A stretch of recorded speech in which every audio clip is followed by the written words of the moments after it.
everyone. Today we will be discussing the difference between diversity and affirmative action. So Ken, you've had a lot of experience in this area. Yes. Numerous years of experience in this area. So why don't you start us off and let's talk about what the difference is. Okay. I think to get started, there's generally a couple thoughts that come to mind up front. The first thing is most people don't know the difference between diversity and affirmative action because they tend to equate both of them as one and the same. So the number one thing is that diversity cannot equal affirmative action. All right. The second thing is that there are many differences both conceptually, as into why you do things, and practically in terms of how you do things, that make up the real differences between the two. And people need to understand what those specific differences are, and we can talk a little bit about those differences as we go. Okay, but those two things up front need to be clear, that diversity does not equal affirmative action, and two, there's different underpinnings that separate those two issues that everyone needs to understand. And you know what? There's definitely a misconception out there because for years and years and years, people have actually thought that they were one and the same. Absolutely. Okay, so I think this is a really good topic for us to really start off on. Yeah, people need to know this, so let's go. I agree. So now you mentioned something about drivers. So go into the drivers of the diversity versus affirmative action. Okay.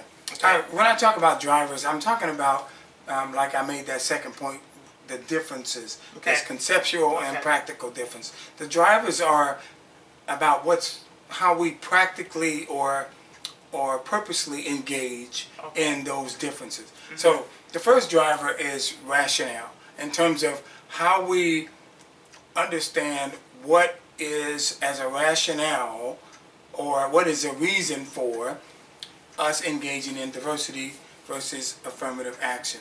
So the government, for example, or a voluntary action generally drives something that is based in affirmative action.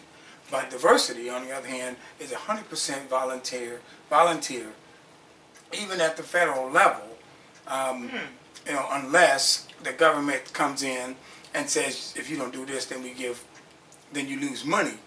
Well, then it's not voluntary. It's not voluntary then. Okay, so when it's 100% voluntary, that is diversity. So the rationale, that's one of the drivers. Okay, that's really interesting because I remember as a former federal employee years ago that we had to go to diversity training. Okay, that didn't really go over very well. No, because people see it as punishment. Okay. You see, but if you offer training and you say, this is something we would like you to engage in, and you have an option to do so, then it has more value when you go there because it's valuable to you in the first place. That's why you went. Wow. Okay. All right. So explain a little bit more about some of the other big seven that you were talking about. All right. So the big seven. In terms of drivers. The first was rationale. The next is source, whether this is something you do from a legal perspective or whether it's something you're doing to be more competitive in the marketplace, to make sure that whatever you're producing, be it education, be it widgets, etc., that you're doing it so that it appeals to the broadest and the largest marketplace. Okay? Otherwise, if there's legal issues associated with it, then you're doing something so you won't get sued, or so you're out of harm's way in terms of litigation. Okay, so can you give us a quick example of that? Yeah, okay, so the difference is then, if we're talking about affirmative action, affirmative action is legally driven. You must be in compliance with regard to certain facets of how you run your business and how you hire people. For example, how you fire people, how you deal with issues of harassment or dysfunctional employees or what have you. Okay, those are all legally driven. But on the diversity side, how you deal with, for example, a dysfunctional employee has much to do with the opportunity seen through that dysfunction, and how else you might use that person's talent to improve the workplace, the work environment, and the relationships that person has with other people. Wow. Okay, that's a big difference. Big difference. That is a big difference. Wow. So, okay, so I see that you have some other drivers. That was a good example. Thank you. So, okay, give us another one. Okay, another driver is measurement. Okay. There's qualitative and there's quantitative. Well, historically, affirmative action is quantitative in nature because it's about how many cases of this do we have to adjudicate. Right, right. Okay? How many times do we got to say this versus that, or treat people this way versus that way? Okay. Where diversity is qualitative, and it's about just what the word qualitative indicates. Quality, okay, as in quality of workplace, work life, relationships, etc. And so we want to find out how many people actually want to come to work. How many people enjoy the match between their responsibility and their personality? How many people enjoy relationships and certain types of relationships in the workplace? So it's a whole different philosophy and psychological approach to the difference of measurement.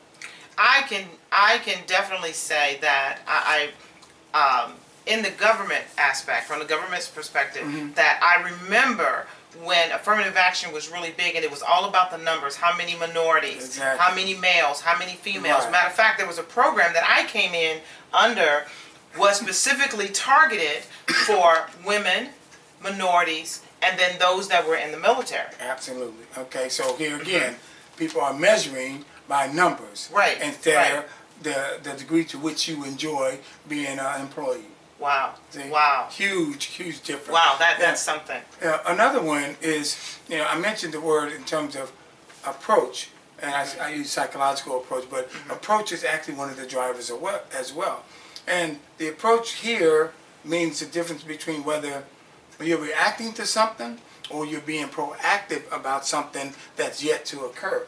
So historically, affirmative action is about reaction.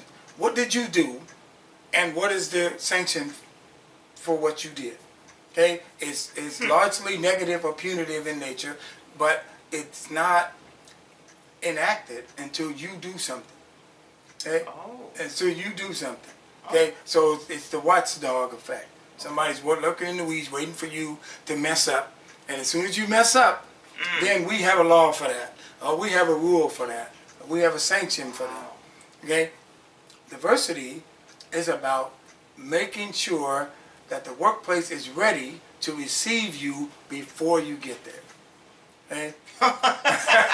That's what that's about. So it's a proactive approach, a systemically based, but locally focused. Wow. Okay? That's different. That's that is so different. That is very different. That makes a person feel like they belong someplace. That's right. Makes you feel special. Makes you feel like you want to perform and do and go above and beyond. That's right. In higher education, we call that, or in education in general, we use the term, it's a Spanish term, in loco parentis. That means in absence of the parent. So just like that child comes home on break, when they go back to school, they go to their second home. And home is supposed to be prepared to receive its children. Wow. And see, so that's diversity focus. That is the approach that we use. Okay. And it's a distinct difference between being proactive and reactive, like you find for affirmative action. Okay. Another driver is focus, and focus is really about what you see through the different realms of affirmative action and diversity. So do you see a problem, or do you see an opportunity? And that's just plain and simple. What is your focus? Yeah, so most people, and I was an affirmative action officer for several years, you're trained to find problems. Okay, lawyers are trained to find problems. You see, for example, but diversity officers are trained to identify opportunities for development, for integration and collaboration, and for forward thinking and innovation. All those things manifest through one's capacity and ability to identify opportunity. Wow. So It appears that diversity takes a lot of work. absolutely. So it's not about the numbers. So that means that you have to put some effort into that. Yes. Thinking about the individual, thinking Yes. about their strengths, their weaknesses, where they best fit, Right. how you can utilize their talent and skills within the work environment themselves to basically make not only them better, but everybody as a whole moving in the right direction. Absolutely. Wow. Absolutely. That's Yeah. great. Wow. Absolutely. So that's the focus. I think is probably one of the most Yeah. critical of the big seven, and we're going to talk some more about that Okay. in another segment. Right. Okay.